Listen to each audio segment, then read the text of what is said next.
What is up, Fire Lotus here, and I just have to play this one. Trying two different shots today, one on my cell phone and one on my GoPro. Today's video, I did not get to post it or film it yesterday like I was going to, but life is life, you know.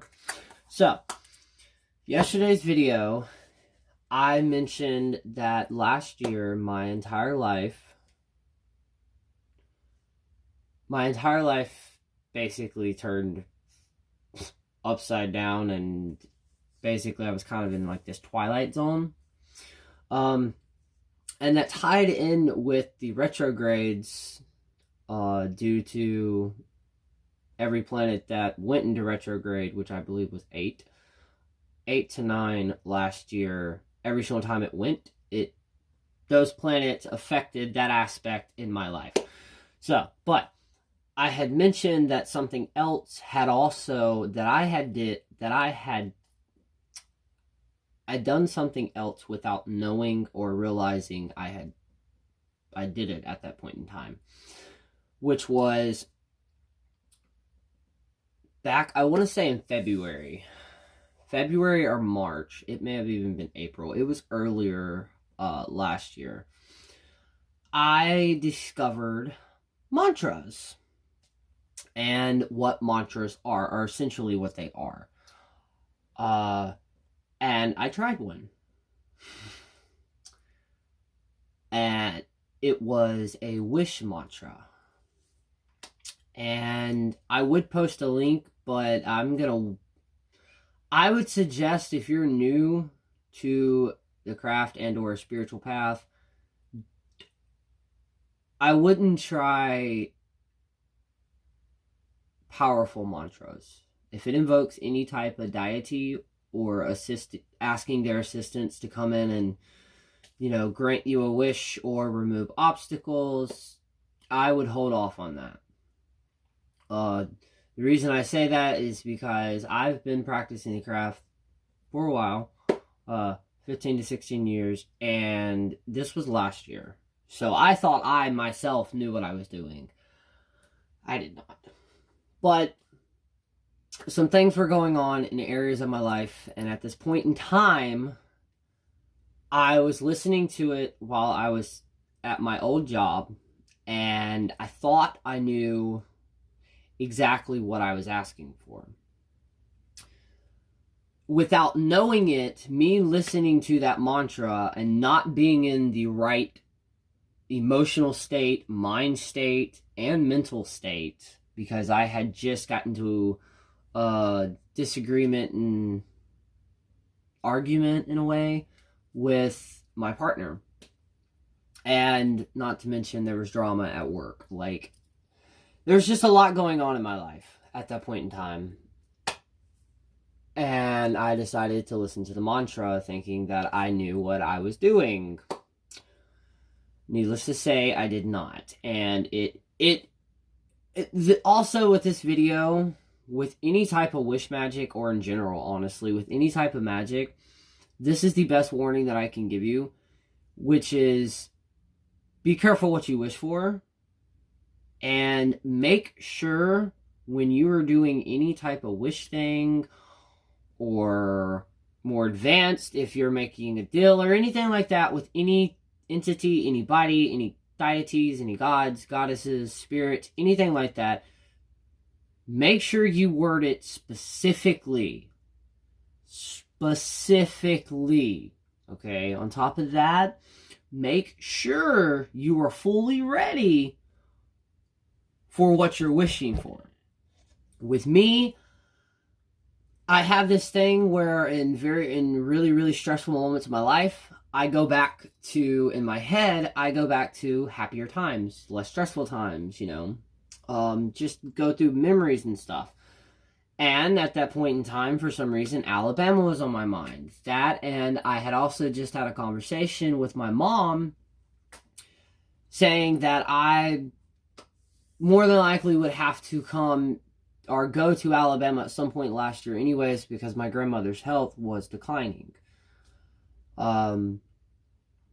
And of course, that, with any couple or relationship, that's a lot to, to have to deal with, which is, dropping everything is your waking life right now and then going back to take care of my grandmother, which I did. And I promised my grandmother when I was younger that if it came to it, if nobody else would do it, or if anybody else couldn't, and I had the means and necessary and the time, I would do it. I would take care of her, which is what I did. I eventually moved in with her, but I will get to that.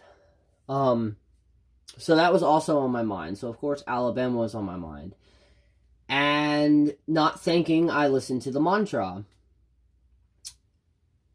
And yeah, now with some mantras there are like instructions, like for the wish one that I did, basically you're supposed to visualize, think about what you really wanted, write it down on a piece of paper, listen to the mantra on it, chant on it, and then put it away, discard it and kind of forget about it. I didn't even do that. I just listened to it and just like kind of in my head just like went back through like memory lane, I guess, to like happier, less stressful moments in my life. And it was 2 weeks after that, something had came up in my partner's life. So he had to unexpectedly, basically take a trip. He had to go somewhere else. So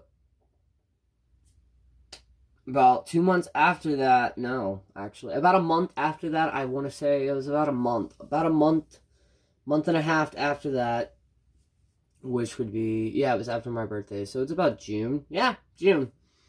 My mom came and got me.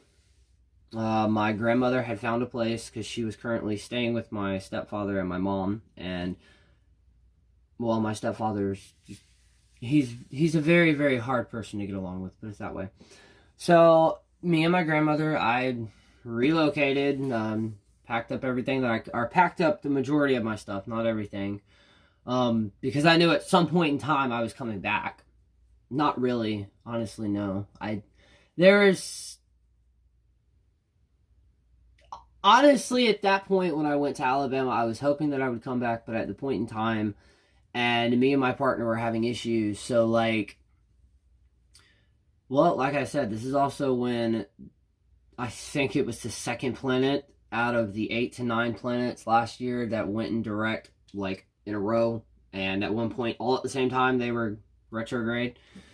So, like, and with me, you have to understand that with me specifically, I work on a structure, and I work better on a structure. So when that structure changes, or honestly any big amount of change or any type of change in my life, it takes me a kind of a moment or two to get used to. I don't really handle change very well, especially if it's just like out of the blue and not really planned.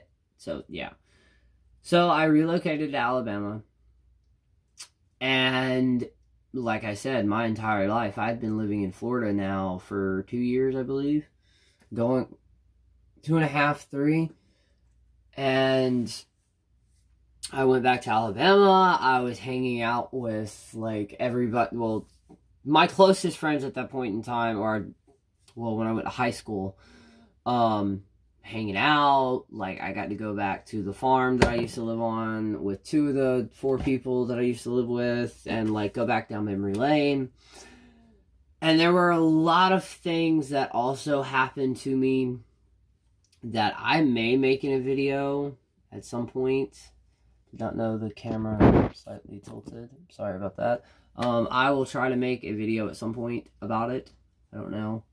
But last year in general, when every single planet went into retrograde, and due to the mantra that I did, I basically asked for it. Now, everything that had happened last year, I didn't necessarily ask for, but I opened the doorway to it. And the reason I wanted to make this video was because, yeah, when I got to Alabama, I had to take care of my grandmother. And I'm 26. I was 25 last year. So if you've ever had to take care, or if you've ever watched somebody take care of somebody that you love, and up until the point where they do pass away, it takes it takes something from you. It's very hard to put into words. And it's not necessarily like that person doesn't take it, but having to watch everything that happened, or that does happen, it kind of takes a lot out of you. And that led to one of the spiritual part of, well, me opening that doorway, basically, and not fully understanding what I was wishing for. Also, great tip, do not do magic and spare of the moment with your emotions at all, because if you're one of those people, or one of the practitioners, if you're one of the people, if you're like me and you seem to speak stuff into existence, or you manifest things very fastly, and some things you manifest that you didn't even mean to, doing something or saying something out of anger, it has power behind it. True enough, you're not really truly meaning what you're saying, but the emotion behind it, that anger or frustration or sadness or hurt, in that moment, that's extremely powerful, because that's pure emotion. So always remember that. Always remember, when doing magic, just don't do anything spare of the moment, especially in the moment of the emotion that you're going through. With my anxiety and my depression and stuff, there are moments where I have to completely step back from the craft and not really do anything and not really practice, and I have to watch what I say and how I say it. But back to that little tidbit. But taking care of my grandmother, honestly, it's one of the best experiences, because now I've already lived in my life before. I'd already lived with my grandmother. She took me in when I was about 16. And she took me in. I lived with her for, I believe it was about a year, 2 years, off and on. And I loved it, because she honestly, she has helped me in so many ways. She taught me so many things. She's one of the people that taught me how to sew.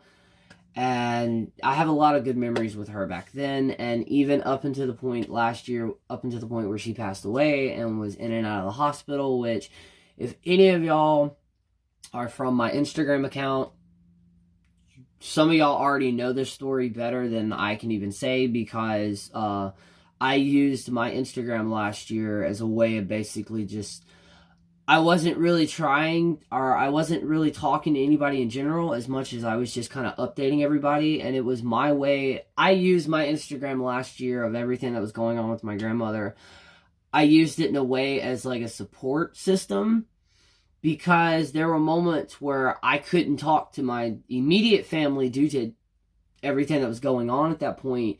So it felt nice to be able to hear from people all around the United States, and possibly some of the world, to hear from people that, had either had already been through it before. And because up until my grandmother passing away, not a lot of people in my life had passed away. And if so, I was either too young to understand what death was, or I didn't really know them. Even though they were my family, there were those, family members that only show up out of the blue. So, like, I didn't really understand death. I knew that it was coming. I had just had a feeling for that leading up to actually the year before last, 2017. I had a feeling that, I could see that she was getting worse and worse and worse. And then when I moved in with her, I loved it, because I have memories with my grandmother that nobody else in my family has. I have stories. For the first time in my life, I got to sit down and talk about my path and my spirituality with my grandmother. And my grandmother is, honestly, me and my partner, we've talked about it before. We have this kind of like running phrase, I guess it would be, which is, they don't make people from that generation anymore.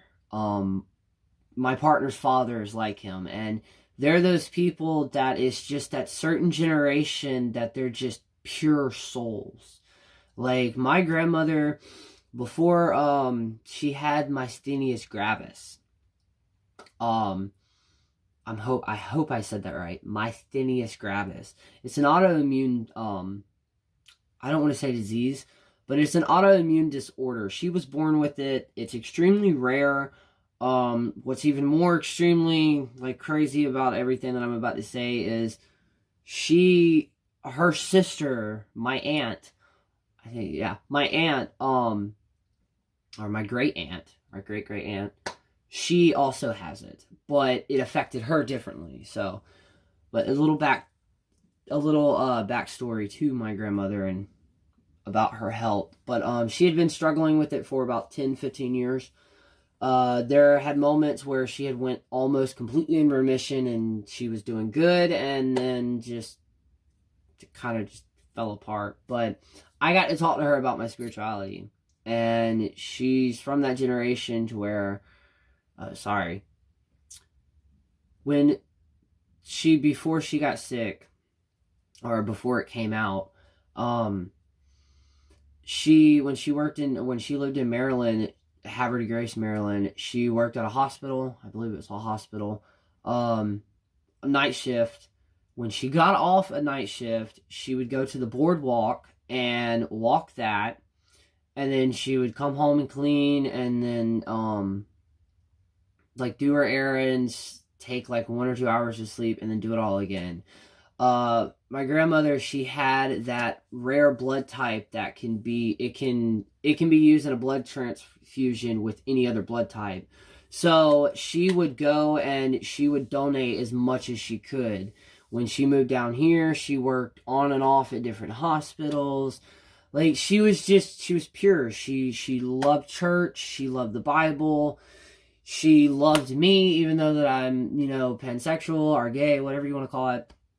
Even though that I wear a pentagram around my neck, she may not have understood everything, but she loved me. And she taught me so many life lessons.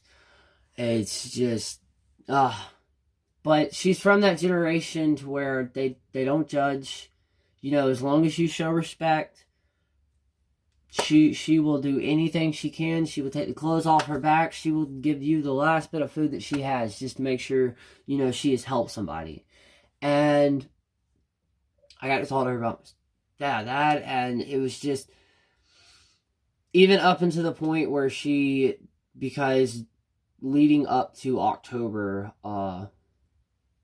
September, it got to a point where I was living with her where she was in the hospital more than she was home.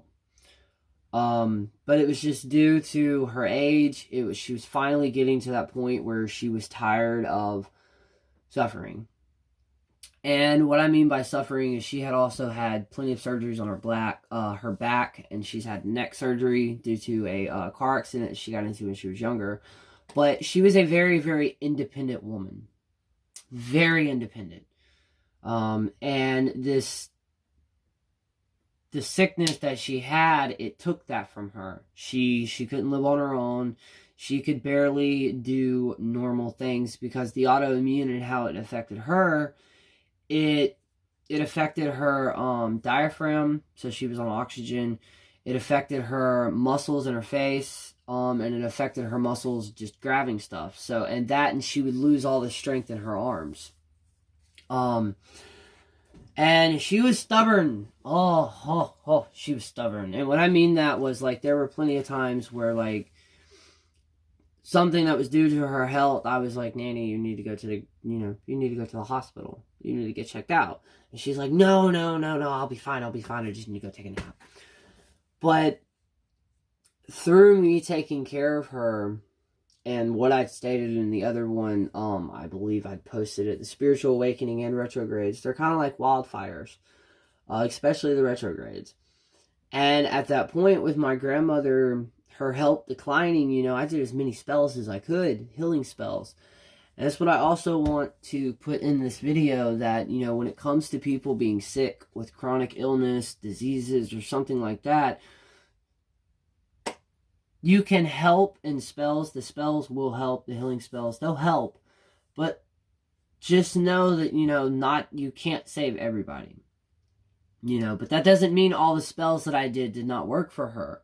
You know, in some way, in some form, I do believe that the healing spells that I did, and all my friends and all the people on Instagram who like lit a candle for or prayed for or sent energy, I do believe that, you know, at some point in time, even when she wasn't really aware due to everything she was going through and being in the hospital for so long, you know, at the very end, she would go in and out of, she knew what was going on, she didn't know what was going on.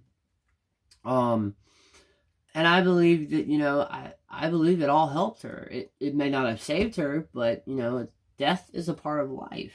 It's not the end by any means. It is not the end. But at that point in time and everything else that had recently happened last year, it made me question everything I believed in. It made me question the universe. It made me question everything. And then on top of that, a dear friend of mine and a dear YouTuber, Tiptoe Chick, had also passed away last year in October. So it was just, last year was a very dark year. But in a way, very beautiful. Now that I've had time to step back and view everything, I understand it. And that's why I say that retrogrades and spiritual awakenings, they can sometimes be raging wildfires. They can burn everything around. They can shake the very foundation to the thing that you believe in. Or just shake the very foundation to your world. But after everything is said and done and the clouds have finally cleared, and for the first time, it seems like forever, you're seeing a blue sky and that first beam of light of sun that shines on you, you'll eventually look back and you'll realize that, for one, when somebody passes away suddenly, unexpectedly, or due to a sickness, no one's being punished. It's not their fault. It's not God's fault. It's not the goddess's fault. It's not the universe's fault. Things change. Energy change. We are pure energy. Our souls are pure energy. Right now, though, on this world, we're in a way, meat vessels. We're just in little bodies that is controlling our energy. So sometimes, you know, these bodies can only go so far, but that doesn't mean we die. That just means that our souls transform and ascends into something different, that due to our bodies and our brains and the human aspects, I guess the physical aspect, I don't know how to word that, but due to how our brains can't fully process what souls and energies and how everything works. So, but we do know for a fact that energy does not just go away. It transforms and it changes, but it continues to go. It can never be really, truly destroyed. So, but everything that happened to me last year, for one, I realized death was nothing to be afraid of. I'm not ready to die in any way, shape, or form, but I don't necessarily fear it. And honestly, in a weird way, it strengthened my faith in my practice and the universe. It also made me grow. It made me grow up a lot. It made me mature a lot in ways that I never know I needed. And when things happen like that, I've also realized that in a way, it's also the universe is showing you your hidden strengths. Because I honestly, almost every single day, I woke up and I was like, you know, I don't think I'm going to be able to get through this. I don't have it in me. And then, yep, here I am today. Keep moving. Or like Dory says from Finding Nemo and my life quote, just keep swimming. That's all you can do, is just keep going. But yes, I don't really know if this video was teachable, I guess. I don't know if you really learned anything, but I wanted to share my experience, and I said yesterday that I was going to post this. Now the video may change because, like I stated earlier, I'm doing this from my phone, and then I'm also trying out GoPro and seeing if the audio and everything works fine.